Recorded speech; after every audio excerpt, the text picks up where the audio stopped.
Oi, oi, oi.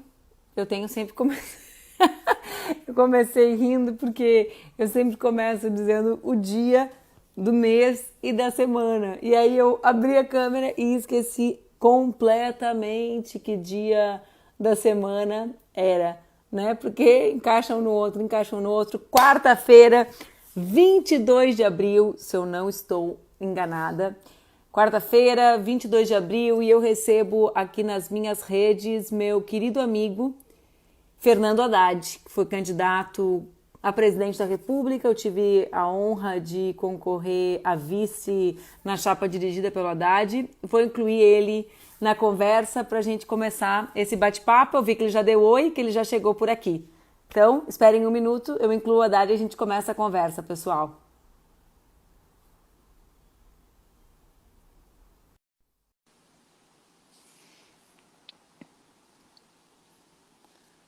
Tá dando certo, você sabe que... Oi, Haddad, tudo E bem? aí, Manuela, tudo bem? Tudo bem? Como é que vocês estão? Estou ajeitando meu celular aqui para conversar com você. Ah, tá Tudo em bom, tá bom. ordem? Tá ouvindo bem? Estou ouvindo bem. Tá Então, tem que ótimo. dizer, Imagem. tem que pedir para as crianças te comprarem um tripé, Haddad. Eu vou, vou falar com eles. Você sabe que está apoiado em livro aqui, né? Eu estou É, na minha biblioteca aqui. meu computador eu deixei na altura boa de digitar com uma pilha de livros, mas o celular eu comprei um tripézinho para, senão eu tava cansando muito de ficar É uma to- boa. Você todo põe dia em cima da, bolando. você põe em cima da mesa? De mesa ou de chão? É de chão, mas é pequenininho. Depois eu Ah, vou tá. mandar uma foto para ti, é fácil de achar. Vou pedir para te mandarem um aí, é fácil. E Faz aí, isso. Haddad, dia 22 de abril, sabe que eu estava olhando várias... Não sei se tu viste as imagens de Santa Catarina com o comércio reabrindo, uma nuvem de pessoas entrando no shopping. Rio Grande do Sul também criou um tal de isolamento programado, que na verdade é a volta ao convívio de uma parte das pessoas, né? Eu organizei algumas perguntas para te fazer. A gente tem feito vários debates aqui nas minhas redes, mas eu queria começar pedindo uma avaliação tua sobre esse momento que nós estamos vivendo, né? De enfrentamento ao vírus com um presidente que, como tu bem te referiste de forma genial, é um verme, né? Então a gente enfrenta um vírus com um verme no comando da nação, as perspectivas dessas medidas desorientadas do governo que estimulam o fim do isolamento social precocemente. Enfim, queria te ouvir um pouco sobre isso no início da conversa. Bom, em primeiro lugar, queria te agradecer o convite para participar dessa live na tua página, cumprimentar os teus seguidores, gente da maior qualidade, que te aprecia, que te segue, que te acompanha. É bacana toda a tua agenda de trabalho, agora a tua pré-candidatura a prefeita de Porto Alegre, se Deus quiser, com o apoio do PT. Então, eu acho que você tem feito um papel muito legal na política pública e você está dando esperança para uma porção de gente que, não fosse por pessoas como você, talvez não se interessasse em descobrir, em discutir os temas tão importantes da vida nacional. Então, dito isso, bom, Obrigada. imagina, eu estou preocupado como toda pessoa responsável está preocupada no Brasil. Porque assim, Manuela, você quer ir para a rua, eu quero ir para a rua, a gente quer voltar à vida normal, você quer ver teus amigos, você quer voltar ao teu local de trabalho, você quer planejar a tua vida. Isso é, isso é natural as pessoas quererem ir. E há pessoas que talvez não encontrem nenhuma outra forma, porque o governo não tem feito a parte dele. Quer dizer, a oposição lutou como nunca para aprovar uma renda básica emergencial e o governo não está pagando essas pessoas. Então, eu fico imaginando uma mãe de família, porque você sabe que 40% dos lares brasileiros são São chefiados por chefiados por mulheres. mulheres. Essa mãe que está com um filho pequeno em casa, não tem escola, não tem merenda na escola. Se ela fica sem trabalho e sem renda, como é que ela alimenta os filhos? Então, o governo está criando um caos, que eu não sei se é programado ou não, né? Porque a gente nunca sabe o que está por trás das intenções da família Bolsonaro. Está criando um caos que, como se não bastasse o problema real. Nós temos um problema real para administrar, mas o mundo inteiro está administrando. Parece que o governo, não satisfeito com o problema que é real, está criando outros problemas, inclusive para quem está querendo trabalhar. vocês do PCdoB têm um governador no Maranhão que quase foi impedido de importar equipamentos para a população do seu estado. Quer dizer, teve que A Receita processou, né?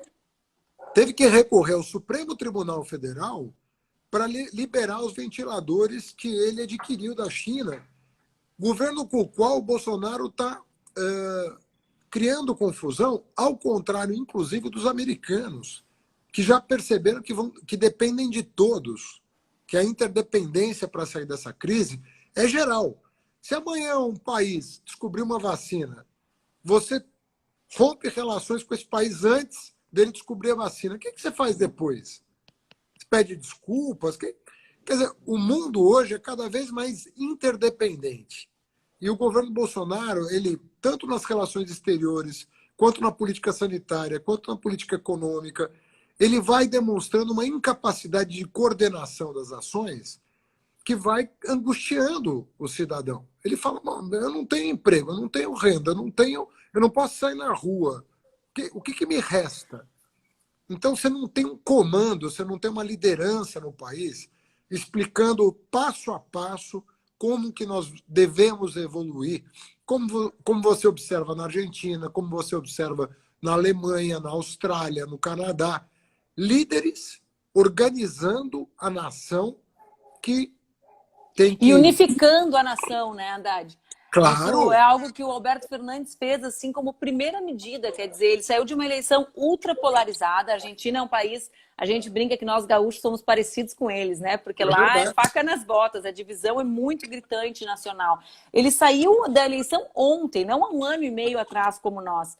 E ele imediatamente saiu da eleição, chegou o coronavírus e disse, olha, é hora da unidade para enfrentar isso. Não existe espaço para essas divergências eleitorais se transformarem em divergências que tragam consequências para a população no enfrentamento do coronavírus. Isso me impressiona muito, assim, esse esforço para dividir o povo diante de um problema que é geral e que trará consequências para cada um de nós, né? Já está trazendo, mas trará consequências futuras longevas para o país, né? A gente não vai sair do coronavírus quando sair do isolamento social.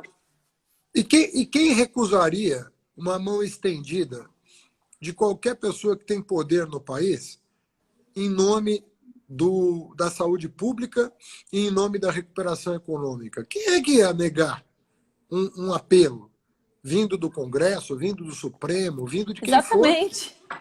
Quer dizer, além de tudo, perdeu-se uma oportunidade. Porque nesses momentos cruciais da vida nacional, tem momentos que você não... Uma agressão externa vindo de um país vizinho, hostil, ou uma pandemia, o que quer que seja, né? Um problema climático, uma seca, né? Que é incontrolável. Tudo isso faz com que os seres humanos, pelo menos os empáticos, né? Eles tenham uma atitude de, diante de uma situação grave, estender a mão até para o adversário. Porque você só tem a ganhar com isso. Então, eu acho que o Bolsonaro tem um problema realmente o pessoal fala que é de insanidade moral. Porque chamar de louco... É um desrespeito com as pessoas que têm problema de saúde mental, né? E que estão se tratando, que estão buscando. Tal. Agora, a insanidade moral, essa você sabe que nem a psicanálise sabe como tratar. Porque a pessoa não é capaz de se colocar no lugar do outro. Então, vou pegar um caso simples, assim, porque dá a impressão, está pegando no pé. O repórter pergunta, estamos atingindo 3 mil mortes. Ele fala, não sou coveiro. Quer dizer... É a falta de empatia básica, né? Com a mãe que perdeu o filho. Quer dizer, não conseguir se colocar no lugar das pessoas que estão perdendo pessoas queridas, né? Tem quem morreu, tem os parentes de quem morreu, tem o coveiro que está arriscando a vida ali para que a pessoa, sabe... Tem um último ritual. É para que aquele corpo não fique dentro de casa, porque está acontecendo agora de gente morrendo em casa porque não tem leito de UTI. Claro. O hospital em Manaus, por exemplo, está começando a chegar no limite em que não tem leito de UTI. Como é que você vai levar um parente para um hospital que não tem leito, que não tem respirador, que não tem as mínimas condições de atendimento? Resultado, morre em casa sem ar. Então, são situações dramáticas que o país está vivendo, e se a gente tivesse alguém com mínimo de sensibilidade, que demonstrasse o mínimo de respeito ao semelhante, nós não estaríamos nessa convulsão que a gente está. Então, eu fico vendo, nós transformamos o país num fla-flu. Os que defendem a cloroquina sem serem médicos, os que são contra a cloroquina. Como é que alguém pode torcer pela cloroquina, percebe? Você torce para que a torcida, para que alguma substância salve vidas, seja ela qual for, né? A gente torce para que a ciência diga, ó, achamos aqui um coquetel de drogas que resolve o problema. Ótimo. E que será prescrito por profissionais que possam ver o teu estado clínico individual, né? Porque a Anistela, se eu não me equivoco, foi a relatora da ideia de telesaúde, né? Do avanço de um conjunto de consultas médicas via telefônica. Mas os médicos, para prescrever medicação, eles nos examinam, né, Haddad? Quer dizer, qual é o peso, qual é o tamanho, a situação, o histórico, a anamnese daquele paciente, né? Ele vai com aquela caixinha de cloroquina. Exato. Como se aquilo fosse a mágica para qualquer corpo, em qualquer estado. Então, virou o Velho Oeste, né? Todo mundo armado e uma diligência passando vendendo elixirs. Então, o que nós estamos virando, sabe? Não é uma sociedade que respeita a ciência, respeita o conhecimento, respeita quem estudou. É uma sociedade que está se degradando em torno de bandeiras falsas, sabe? De repente, o quê? Porque eu sou filiado a um partido, eu vou ser contra um medicamento que salva uma vida? Quer dizer, qual é o sentido da gente raciocinar em termos partidários quando tem uma doença grave em circulação? Não faz sentido. Nós estamos criando falsos inimigos para não atacar os que existem, os reais, que é como é que a gente faz a economia crescer. Né? A economia vem patinando há anos. Esse pessoal que tomou o poder na base do golpe está prometendo retomada com as reformas. Então, ele diz para o trabalhador, faz 4 anos que eles dizem para o trabalhador, eu vou cortar teus direitos, mas eu não vou cortar o teu emprego. O trabalhador fala, legal, corta meus direitos, mas não corta o meu emprego. O desemprego aumenta. Eu vou cortar teus direitos. Tua aposentadoria. Eu vou cortar tua aposentadoria, mas o teu filho vai ser empregado. E o filho não é empregado. Então, nós estamos vendendo ilusões na economia da mesma maneira que nós estamos vendendo ilusões na pandemia. Então, isso não é sério. E ninguém está pedindo milagre. Nós estamos pedindo seriedade, nós estamos pedindo respeito. São coisas básicas que qualquer governante deveria oferecer, né, para os constituintes do país. Nós somos uma nação de 210 milhões de pessoas, todo mundo apreensivo. Ninguém sabe o dia de amanhã. Né? Quem tem carteira assinada não sabe o que vai acontecer. Quem é informal não sabe o que vai acontecer. Os estudantes não sabem o que vai acontecer. Ou seja, é muito grave a situação. E aí uma pessoa tira um domingo, ao invés de trabalhar, está todo mundo trabalhando. Você estava dizendo na live de ontem que você não sabia o dia da semana, o dia do mês, se era feriado, se não era feriado. Ninguém sabe mais quando é sábado, quando é domingo. O presidente, menos ainda. O presidente deixar a sua casa, em vez de estar comandando um gabinete de crise, pedindo informações, 18 horas em reunião, conversando com o país com sobriedade, vai num ato pedir ditadura militar a essa altura do campeonato. É impressionante. Oferece R$200 por família. Se não é oposição em bloco exigir mais, ele ia pagar R$200 por família para passar um mês. Então, nós estamos diante de uma pessoa que realmente está fora, ele não entende. Não está sintonizado com a vida, com a realidade real, né? É uma realidade projetada, que é o que caracteriza, agora, inclusive, a dissociação médica clínica, né? Até admite-se o erro, né? Por exemplo, o Boris Johnson, porque eu não tenho nenhuma simpatia, né? Porque é uma pessoa neoliberal que quer tirar direitos dos ingleses e tal, cometeu um erro grave de negar a existência do vírus. Dizendo isso aí na linha da gripezinha. Quando ele contraiu o vírus e teve que ir para uma UTI, ele percebeu que não era brincadeira. E aí ele viu os números de mortos e infectados escalar no Reino Unido. E, inclusive, deu uma declaração que revisa o posicionamento eleitoral dele. Sutil, mas diz que graças ao sistema de saúde público e aqueles 2 enfermeiros que eram imigrantes, né? Ou seja, que eram imigrantes, o que ele condenava até antes de ser internado, né? E o Trump, a discussão das eleições americanas é sobre a conveniência ou não, a oportunidade ou não de criar o SUS nos Estados Unidos. Porque o SUS, os Estados Unidos são o país mais rico do mundo que não tem sistema público universal. Ele só tem sistema público, né, para determinadas categorias, mas não é universal. Então, a classe média, por exemplo, não tem SUS. Aqui, se você precisa de um transplante, você vai buscar o SUS, porque plano de saúde nenhum cobre transplante. Tem uma série de procedimentos de alta complexidade que plano de saúde não cobre. Então, quando a classe média precisa, coquetel contra a AIDS, tratamentos caríssimos contra o câncer, é tudo SUS, transplante de medula, transplante de coração, transplante de SUS. Então, com duríssimas penas, com todas as nossas dificuldades, a gente está construindo um sistema universal. O debate nos Estados Unidos é sobre a conveniência e a oportunidade de estabelecer um SUS. Bandeira do Sanders, principal. E antes dele, o próprio Obama quer o que é? É um passo na direção correta. Do sistema de saúde público, né? Exatamente. Então, até essas pessoas que são mais ideológicas, né, são mais obscurantistas, negam a ciência, desrespeitam os prognósticos dos cientistas sobre aquecimento global, sobre pandemia. Fala-se em pandemia desde 2005 e, a partir de 2015, o relógio dos cientistas começou a fazer um tic-tac. Eles falaram, nós estamos em contagem regressiva para uma pandemia. Isso em 2015. Bill Gates falou sobre o assunto, Obama falou sobre esse assunto, porque vários cientistas alertaram em revistas especializadas que nós estamos na iminência de uma pandemia. Inclusive, a recomendação era o quê? Investir mais em saúde. O que nós fizemos de lá para cá? Emenda constitucional 95.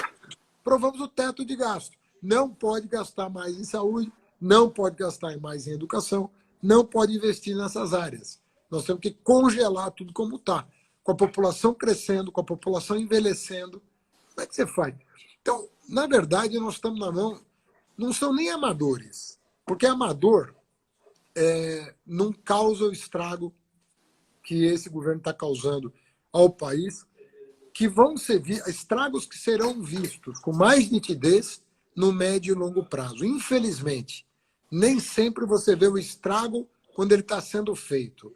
Você vê depois de anos, infelizmente. Tem pessoas que imaginam, Haddad, que o período de crise que a gente viverá se dá em torno do debate sobre o isolamento ou não. Ou seja, se nós sairmos do isolamento, está tudo resolvido. Se nós nos mantermos em isolamento por 40 dias ou 2 meses, vai voltar tudo a ser como antes ao término desse período. Na realidade, a gente está falando de algo que pode transformar em diversas dimensões o nosso país, né? Eu li um estudo, por exemplo, que há perspectiva, a possibilidade do Brasil voltar a ser um país jovem.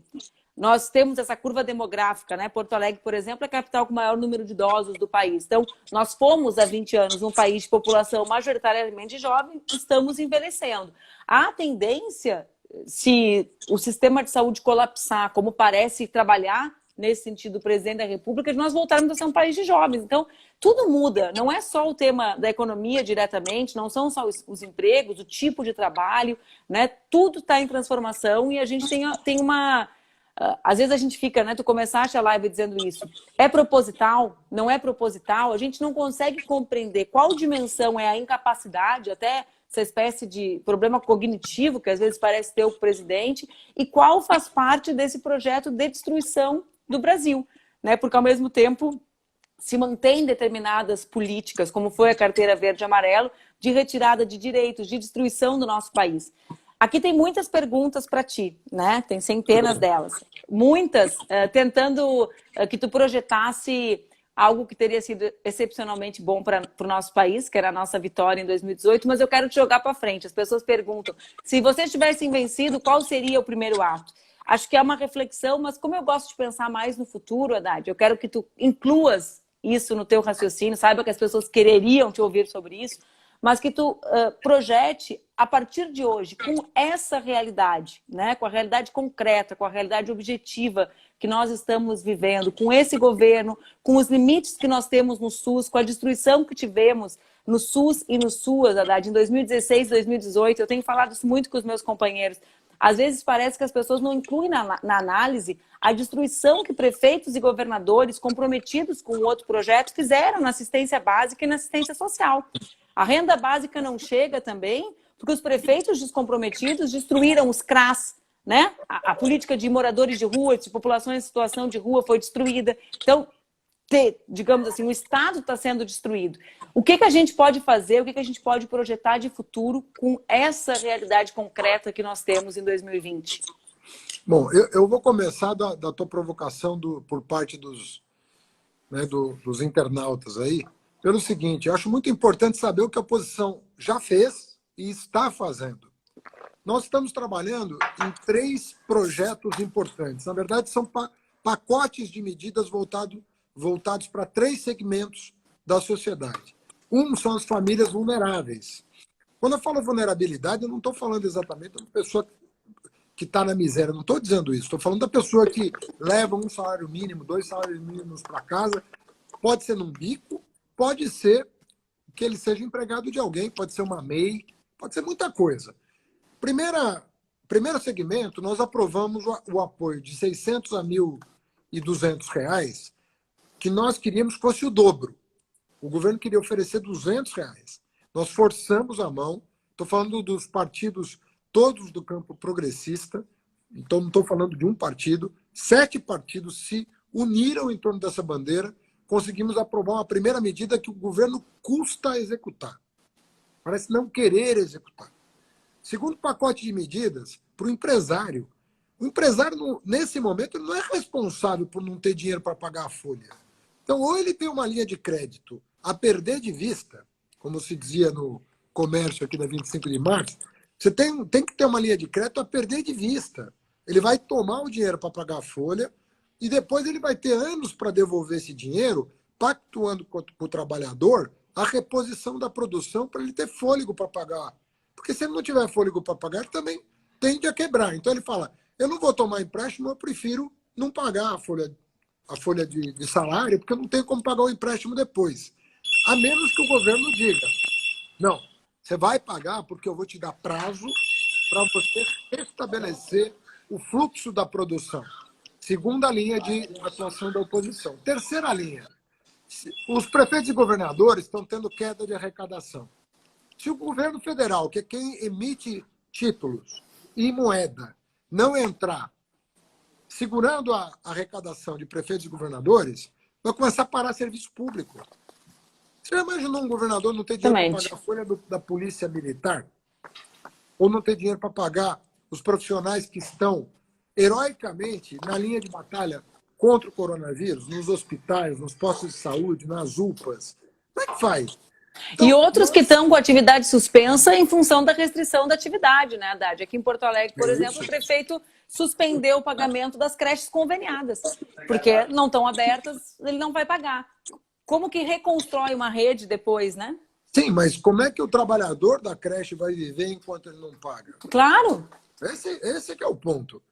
Então, ou a gente compreende que a situação é delicada, ou então nós vamos fazer a política bolsonarista. O que é a política bolsonarista? Não há o que fazer, vida normal, quem tiver que morrer, morre, paciência. Essa é a política bolsonarista.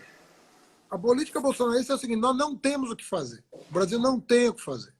Então, todo mundo para a rua, vida normal, cada um faz o que pode, cada um cuida dos seus velhos, como só velho morresse, é mentira. Muito e como se velho não valesse nada, né? Também, quer dizer... Não, e como se o jovem não convivesse com o velho. Ah, vamos só deixar os velhos em casa, o jovem... Como é que é isso? Como é que se faz essa mágica? Ele já foi numa comunidade pobre, do Rio de Janeiro, aqui de São Paulo, já viu como é que as pessoas moram? Eles sabem, num cômodo, quantas pessoas dormem, de que faixa etária são essas pessoas. Ele não sabe. Ele não sabe. Ele desconhece a Ontem, realidade. conversando com o Boulos, ele me deu o dado de 1 milhão de famílias que vivem em apenas uma peça, um único cômodo. Não Pois é. são as famílias que dividem casas, né? Várias famílias, um único cômodo, 1 milhão de famílias. E o que o Bolsonaro está dizendo para as pessoas é o seguinte: eu não tenho o que fazer, os governadores estão me atrapalhando, os prefeitos estão me atrapalhando, não vai, todo mundo vai pegar esse vírus.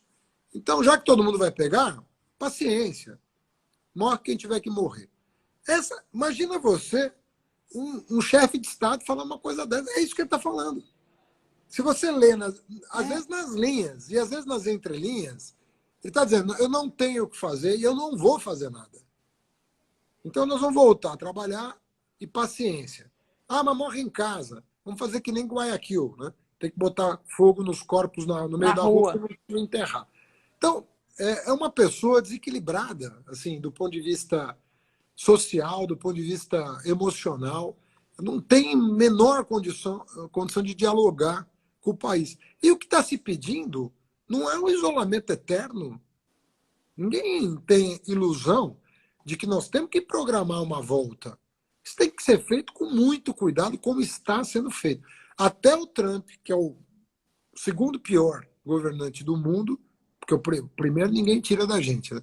Mas o Trump, que é o segundo pior governante do mundo, apresentou um plano de retomada da economia com várias etapas escalonadas, com monitoramento fino sobre as taxas de progressão do contágio e das mortes. Ou seja, um negócio muito bem feito, porque ninguém quer mortos. Evidente. É isso. Então, é uma situação difícil?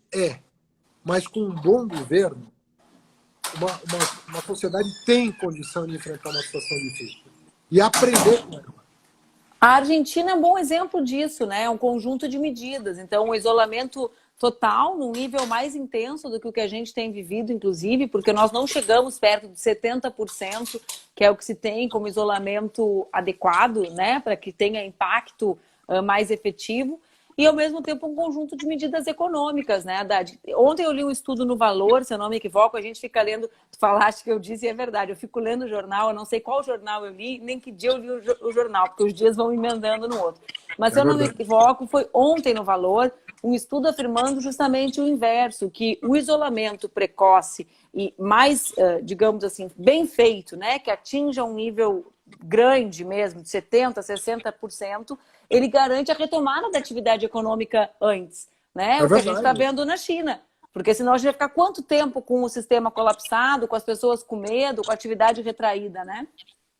Não, é isso. Desde o primeiro momento, eles inventaram uma coisa, ou isso ou aquilo. E, na verdade, o que o mundo está ensinando é que não tem essa de ou isso ou aquilo. Cuidando. E é bom, e é assim, na verdade, ainda bem que é assim. Podia não ser assim, mas claro. é assim. Né? E o que é esse assim? Assim é o seguinte: quanto mais cedo você sufocar a pandemia, mais rapidamente a economia vai voltar à normalidade. Agora, você já imaginou tudo mal feito, você ter que, em julho, decretar um novo de novo? Quer dizer, além de tudo, é uma insanidade. Você pode não sair desse jogo, desse cabo de guerra artificial que foi criado. Agora, nós temos que discutir também que mundo que a gente quer. Isso. Sabe? Porque eu acho que também a gente está muito assim, prisioneiro. Esses momentos, né? A gente está muito prisioneiro do dia de amanhã e não está pensando mais o que essa pandemia quer dizer. O que ela nos ensina do ponto de vista mais abstrato, de modo de vida? Que tipo de vida a gente quer para nós e para o nosso semelhante? Quais os aprendizados do caminho, né, Haddad? Eu acho, Manuela, não está tendo, nem a imprensa dá muito espaço para isso, sabe? Discutir modos de vida. Por que a gente gasta tanto em armamento? Por que a gente gasta tanto em revólver, espingarda, fuzil? Por que a gente produz essas coisas? Por que a gente não investe mais em ciência? Por que a gente não garante uma renda básica, não de emergência, mas uma renda básica permanente para as pessoas? Será que um continente como a África, por exemplo, ele não deixaria de ser visto como um problema para o mundo? Como o Nordeste deixou de ser um problema para o Brasil, quando nós investimos no Nordeste, ninguém olha para o Nordeste mais como, olha, é um lugar Ao contrário, né? problemático. Agora, na Não. pandemia, são os governadores que comandam saídas mais criativas para a crise, correndo na frente, enfrentando dificuldades que são históricas, né? Hoje, por incrível que pareça, a região progressista do Brasil é o Nordeste. Em políticas públicas, em educação. Quando que nós imaginamos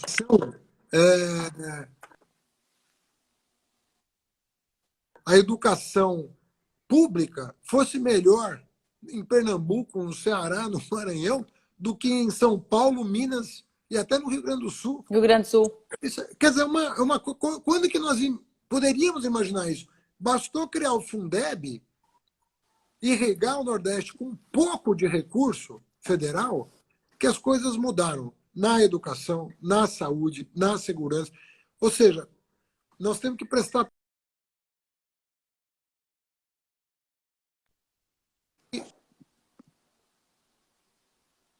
Está falhando um pouquinho aqui, né? Deu uma congeladinha tua, mas deu para ouvir tudo. Tu congelou a tua imagem, mas já voltou. Tu estava dizendo, Haddad, sobre essa discussão sobre o futuro, né?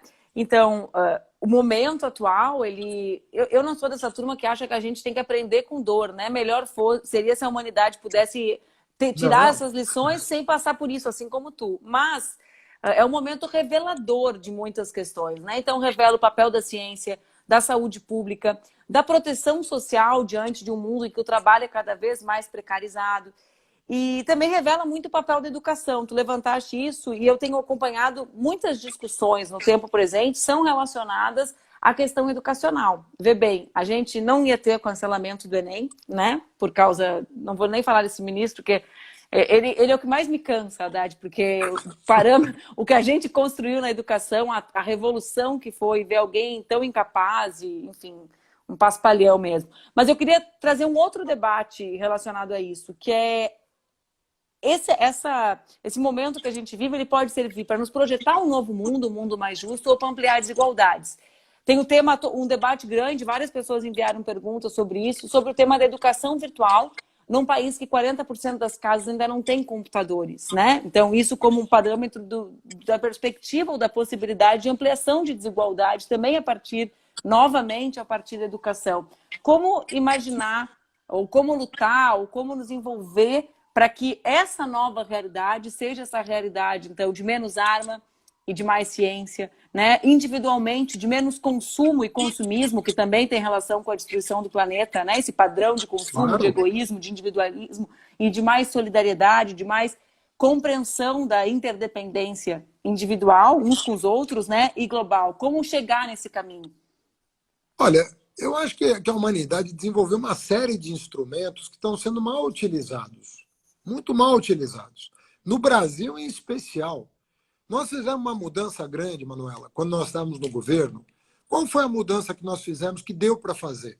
Também tem a questão de correlação de forças, tem uma série de coisas. Mas o que deu para fazer? Deu, usando uma frase que o Lula gosta muito, deu para colocar o pobre no orçamento. Porque o pobre só entrava no orçamento do lado da receita, porque ele paga imposto mais do que o rico.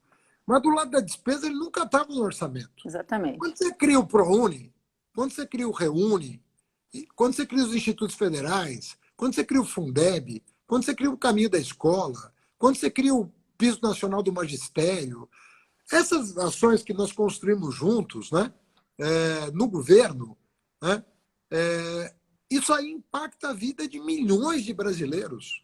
O filho do pedreiro virar doutor, quando a gente brincava, né? O filho do pedreiro virar engenheiro, o filho do trabalhador virar doutor. A gente brincava com essas frases, parecia um horizonte utópico, distante das nossas possibilidades. Em 10 anos de governo, nós mudamos tudo. Hoje tem mais negro na Universidade Federal do que branco, porque eles são a maioria da população. Hoje você tem 68% dos estudantes de federais egressos da escola pública. Então, nós estamos falando de uma outra realidade que em uma década foi transformada. Então, nós temos que usar a tecnologia que eu falo, não é só a tecnologia física, não. A tecnologia social também. Quando a gente fez cotas para alunos de escola pública, isso é uma tecnologia social. O Claro, ProUni Marco. foi uma tecnologia social.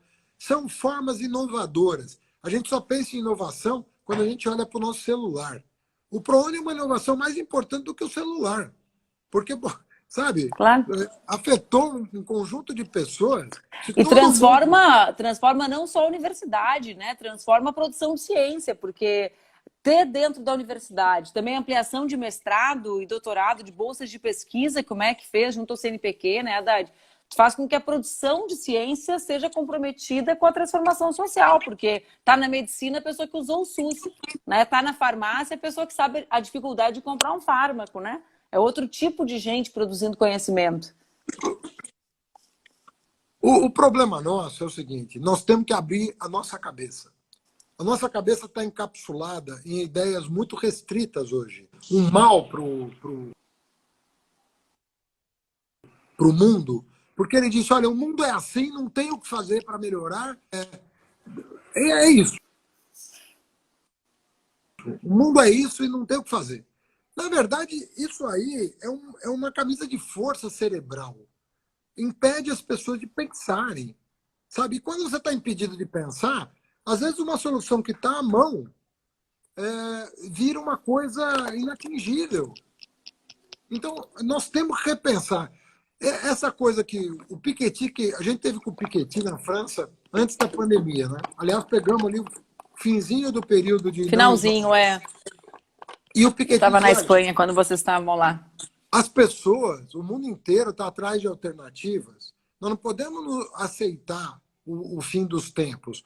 Nós temos que usar uma crise em 2008, financeira, uma crise sanitária em 2020, talvez em 2030 uma crise climática. A gente não sabe, mas as crises estão recorrentes. Pô, você não vai aproveitar nenhum momento desse para repensar o modo de vida? Será que O que alguém que precisa? precisa, né? Se Será isso que não é o suficiente, o que será? Pois é. Quando a gente fala assim, olha, tem gente que tem 50 bilhões de dólares, né? Tá cheio de gente que tem mais de 1 bilhão de dólares. Será que o imposto que essa pessoa paga sobre herança tem que ser o mesmo que eu e você? A gente, se muito, deixa um apartamento para um filho, um carro, um diploma, essas coisas, né? A gente É. luta Para para pagar dar. a própria casa. Chegar ao fim Né? da vida com a própria casa quitada. Se você chegar no fim da vida com a própria casa quitada, você já deixou alguma coisa para o teu filho, né? Isso. Pronto, então a nossa cabeça é sempre nesse sentido. O nosso imposto é o mesmo que um sujeito que tem 1 bilhão de dólares e vai deixar 1 bilhão de dólares. Se tem 2 filhos, é 500 milhões de dólares para cada um.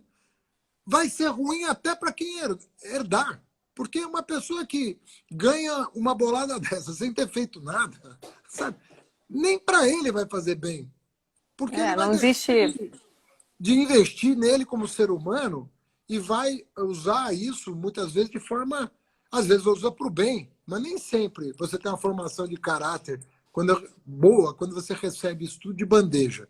Então a gente fala, ó, grandes fortunas, o direito sucessório, taxação de grandes heranças, tem que ser revisto? Ah, isso é comunismo? Não, isso é liberalismo. É Não assim tem nos nada a Estados ver. Unidos, é assim na Inglaterra. Na França, isso não tem nada a ver com o socialismo, com o comunismo, tem a ver com justiça social, tem a ver com saúde da sociedade, entendeu? Então são coisas. Não tem cabimento o imposto sobre consumo ser maior do que o imposto sobre a renda, como é no Brasil. Então, não é verdade. É a Laura que está aí, não? É a Laura querendo me mostrar que ela tá pegando as minhas roupas enquanto eu tô fazendo a live. Mas então, É o o horário que que ela eu acho é que aproveita, a liberdade dela. tem muitos instrumentos que estão disponíveis e às vezes a correlação de forças não ajuda, porque quem está no Congresso Nacional tem dinheiro, né? Não é o pobre que está lá, cada vez menos pobre no Congresso Nacional representando os seus interesses, trabalhadores, sindicalistas, líderes do movimento social, cada vez menos, né? E cada vez mais as pessoas da bala, do boi e assim por diante. Gente com muito dinheiro, né? Então a gente tem que assim, esses momentos de desgraça, sabe? Que ninguém quer viver crise financeira, crise sanitária, isso tudo é uma loucura. Mas acontece. Pô, será que nem nesse momento nós vamos fazer uma reflexão? sobre a maneira como a gente escolheu para viver e ver que até essa epidemia tem a ver com a maneira como nós estamos lidando com a natureza. Claro. Sabe? Os processos insanos de urbanização, a maneira como as coisas são tratadas pelo poder público, pelos particulares. Isso não é gratuito, entendeu? Não é uma coisa que vem do céu. A crise financeira de 2008 foi produzida pela mão do homem. Essa pandemia foi produzida pela mão do homem. Nem nesse momento a gente vai fazer uma reflexão sobre como organizar a sociedade. O que precisa acontecer? Precisou morrer 1/3 da população europeia, depois da peste negra no século XIV, para a Europa repensar o seu modo de vida. Foi bom, porque repensou e renasceram as cidades, acabou a servidão, acabou a escravidão, acabou muita coisa por conta de uma peste. Mas isso não significa que foi o renascimento da humanidade junto com aquilo, né? Num certo sentido. Isso significa que nós, diante do tremendo desafio que é enfrentar a pandemia, nós temos que reservar uma parte da nossa energia para pensar formas mais equilibradas de vida e de convívio. Recentemente, Haddad, nós fizemos um documento juntos, né? Tu, o Bolo, o Ciro, com a minha participação de todos os partidos do nosso campo, em que nós tentávamos sistematizar essas medidas, as medidas de proteção social, as medidas econômicas, justamente para não criar essa falsa contradição que o governo insiste, como tu bem disseste, com o objetivo de criar uma espécie de caos, né? Que pode ser cada vez maior e que quem tem contido que amplie o tamanho tem sido as oposições dentro do Congresso Nacional. Por que eu retomei aquela discussão? Naquele momento, naquele documento, já deve fazer bem uns 25 dias, nós debatemos no dia seguinte no UOL, inclusive, talvez faça mais, talvez faça 30 dias já, nós dizíamos que Bolsonaro era incapaz de governar o Brasil. Eu não preciso te dizer que daqui das perguntas, a maior parte das perguntas que eu recebi foi sobre como nós podemos nos livrar do governo Bolsonaro, né? Há 40 dias atrás, quando tudo isso começou, eu conversei com o Freixo, depois também conversou, digo numa live, né, num encontro desses, e justamente a gente dizia, nossa obsessão, a nossa prioridade tem que ser salvar vidas, né? Como é que a gente consegue botar impeachment na Câmara e ao mesmo tempo aumentar a renda emergencial? Naquele momento não se desenhava isso. Como tu acha que isso está se desenhando hoje, né? Respondendo a pergunta que as pessoas fazem de formas variadas, ali, como se livrar de Bolsonaro no sentido de como fazer com que o comando do país, diante de uma crise dessa dimensão, seja feito de outra maneira? Olha, eu tenho para mim que o Bolsonaro já cometeu crime de responsabilidade. Eu acho que a gota d'água, eu não vou dizer que foi no domingo que ele cometeu, porque é uma espécie de crime continuado o que ele comete. Sabe, não é um crime num dia. É presente contínuo, aquele tempo verbal. É uma espécie de crime continuado o que ele comete. É pior do que o crime de responsabilidade à seca. Ele vai cometendo. Então, do meu ponto de vista, quando ele, por exemplo, tira recursos da imprensa que é crítica e põe dinheiro na imprensa que o elogia, porque tem vantagens econômicas com isso, isso é um crime de responsabilidade. O princípio da impessoalidade não está sendo observado e é um princípio constitucional. Quando ele vai para a porta de um exército fazer coro com manifestantes pelo fim do regime democrático, isso está caracterizado na Constituição como crime de responsabilidade. Não tem nem o que discutir. É expresso na Constituição. É expresso. Quando você vai lá na Constituição e vê crime de responsabilidade, um dos incisos é atentar contra a ordem constitucional. Não há dúvida sobre isso. Isto é crime. Um presidente da República jamais... Imagina um presidente, ele gosta tanto dos Estados Unidos, fica babando o ovo para o Trump o dia inteiro, vota com o Trump contra a ONU, contra 170 países. Imagina um presidente americano atentar contra a ordem democrática nos Estados Unidos. Ele não sobrevive. Nossa. Ele não sobrevive. Watergate, em grande medida, foi isso. Né? Ele atentou contra a ordem democrática, espionou o comitê do partido adversário. Uma coisa singela diante do que ele faz. Se tu compara o que foi aquilo perto do que a gente vive no governo Bolsonaro. O Nixon foi levado à renúncia para não ser impedido. foi levado à renúncia. Então, não se brinca, não tem brincadeira no mundo desenvolvido com a questão democrática. Nós fazemos parte da tradição democrática. Não quero saber se outros países adotam outros regimes. Nós aqui, a vida inteira, lutamos pela democracia. Entendeu? Os brasileiros são democratas. Agora, ele mobiliza 30%, 25% de pessoas que não são democratas, que querem a volta da ditadura, que querem a volta do regime de força, que não têm apreço pela sua própria liberdade. Então, esse é o paradoxo que nós estamos vivendo. Um presidente que foi eleito pela maioria, mas que governa para a minoria. Ele não governa para a maioria. Tanto é que 47% dos brasileiros, pelas últimas pesquisas, já defendem o afastamento do Bolsonaro porque veem nele um risco para o país. E ele, efetivamente, é um risco para o país.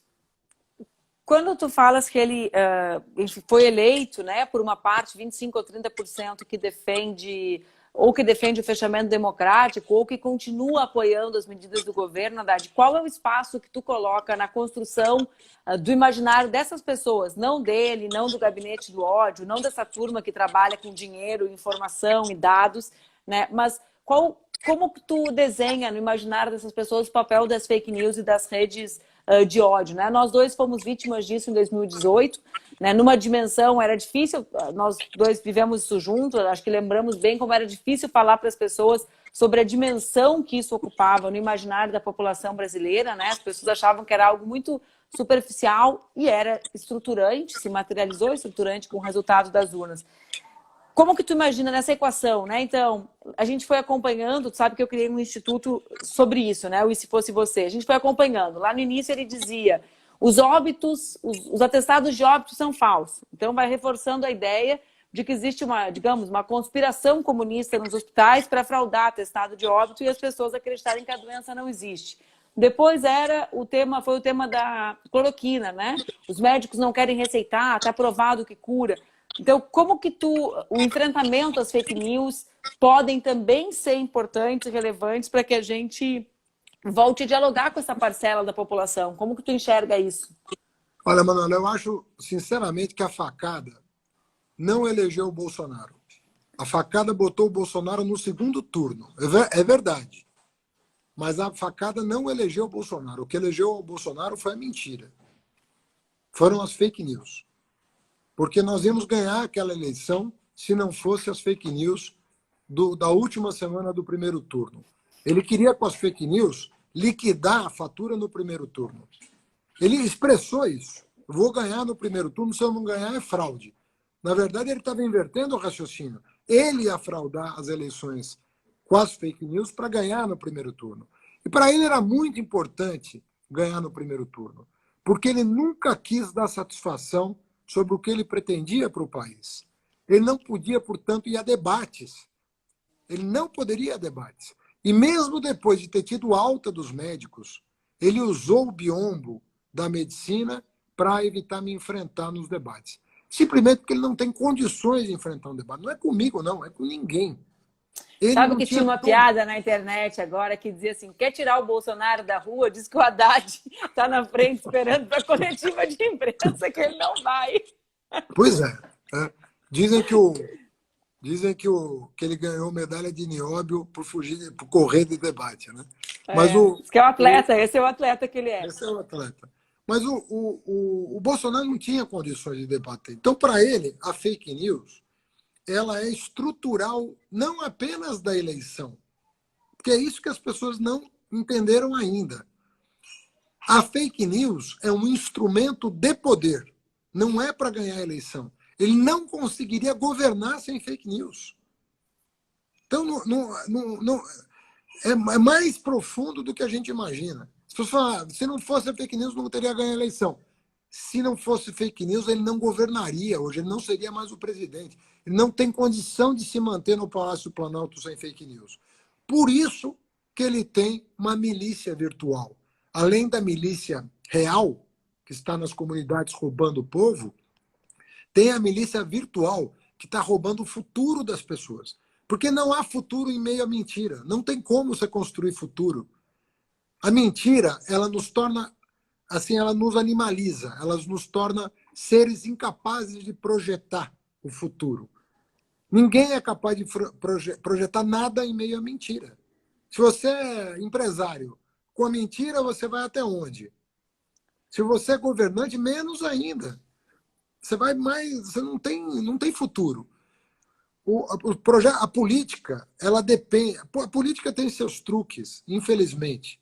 Tem muito demagogo, tem muito mentiroso, tem o diabo na política. Mas a política com P maiúsculo, você faz um embate de ideias para construir plataformas que permitam as pessoas verem mais longe.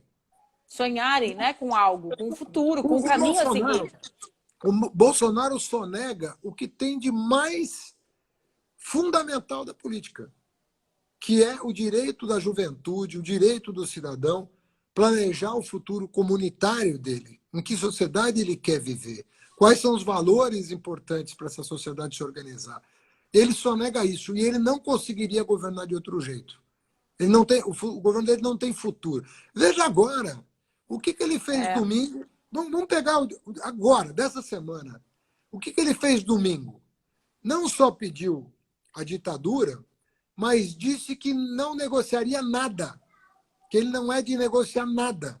Na segunda-feira, ele está sentado com Roberto Jefferson, com Gilberto Kassab, com Valdemar da Costa Neto, loteando cargos estratégicos do governo. Na segunda-feira, do dia seguinte, a ele ir para a rua, bater no peito e dizendo que ele é da nova política, que acabou a mamata, que com ele é assim, que não tem negociação. Na verdade, aquilo era só uma cortina de fumaça.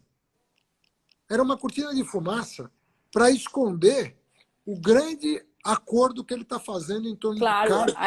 Aí ele cria um fato muito grande, porque evidentemente causa repulsa de todo mundo, né? Porque quem vai aceitar, até de setores liberais que nunca se engajaram contra ele, e no dia seguinte ele cria um fato real, né? Que Ou seja, ele demoniza o presidente da Câmara, né? Ele demoniza o presidente da Câmara, que está cumprindo uma função institucional, e ao demonizar o presidente da Câmara e colocar todas as suas milícias virtuais contra esse objetivo comum, por baixo, no dia a dia do governo, o que ele está fazendo? Botando para dentro o baixo clero do Congresso. Assim, chegando ao ponto de anunciar, né, ainda de forma oficiosa, um Ministério do Trabalho para aquele que não conseguiu emplacar a própria filha no governo Temer, porque o Supremo não deixou ela tomar posse. Exatamente. Então, olha do que nós estamos falando. Olha do que nós estamos falando. Então, é uma situação... E você conversa isso com... Primeiro que o bolsonarista raiz, ele não quer dialogar. Ele não quer dialogar.